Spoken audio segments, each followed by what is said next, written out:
Watch before you sell these Mercury Dimes in this video. We'll go over 3 steps to ensure you get the most money for your coins. Step 1, we'll show you examples of what to look for to determine if your Mercury Dimes are rare or not. Step 2 will help you identify the value of your coins so you understand their worth in today's market. And step 3 will show you how to get expert help to either sell your collection or preserve it for the most money possible. Let's hop into this video, but first I want to show you this Mercury Dime that sold for $144,000.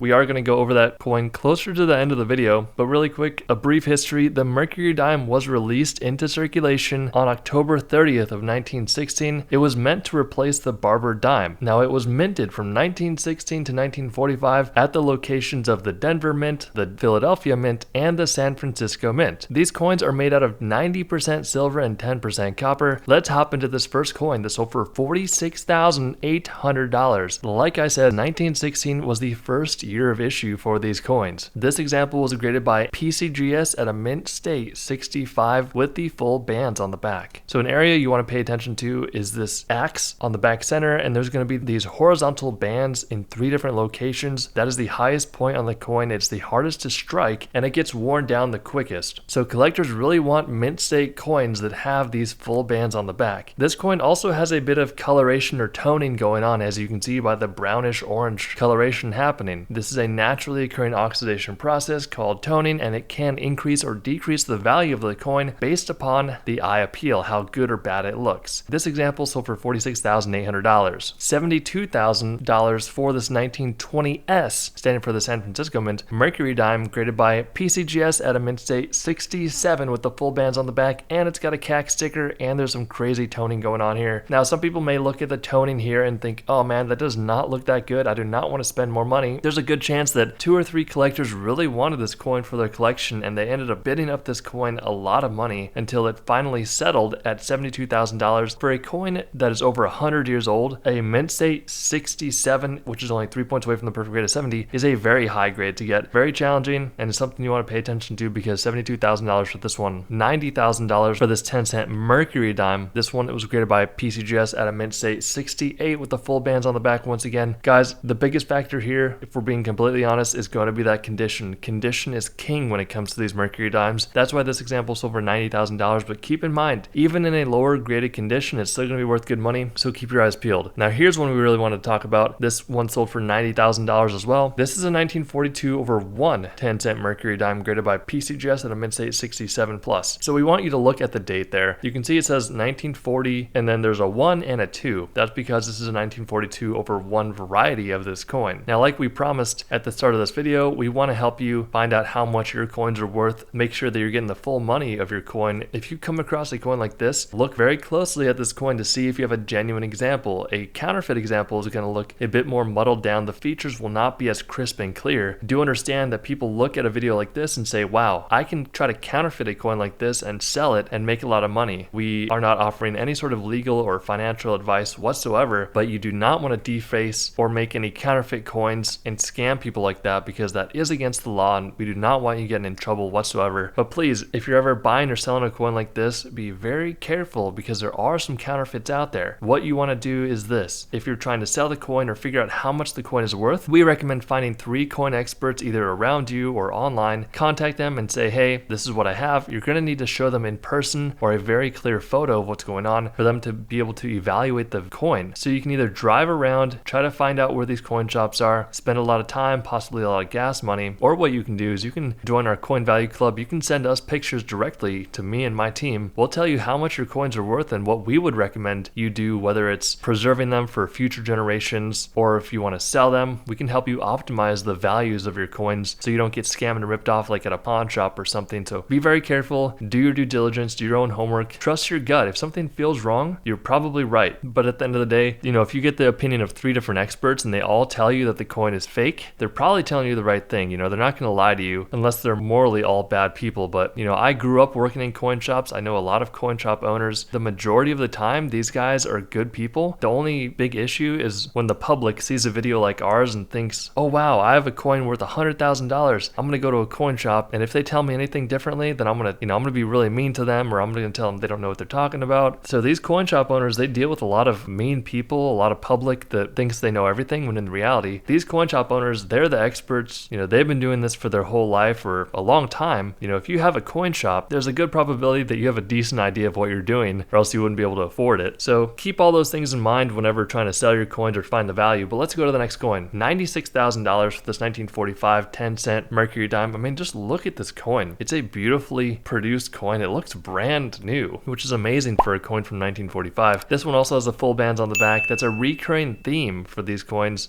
Typically it is hard to get those full bands on the back, but these examples that are bringing astronomical prices are simply just better coins. So this example sold for $96,000. Very old coin here. It's a 1918 S 10-cent Roosevelt dime. Once again, that S mint mark is kind of hidden on the back bottom center left area of the coin. This one also has the full bands on the back, graded by PCGS at a mint state 67. Do realize that different dates have different mintages, and different mint marks will also have different mintages. So for example, San Francisco will typically produce less coins than Denver and Philadelphia. That's not always the case, but it's a good rule of thumb. San Francisco minted coins can be worth more money. This example sold for $144,000. Now, if you like this video, we'd really appreciate it if you hit that like button, and we'll see you in the next one.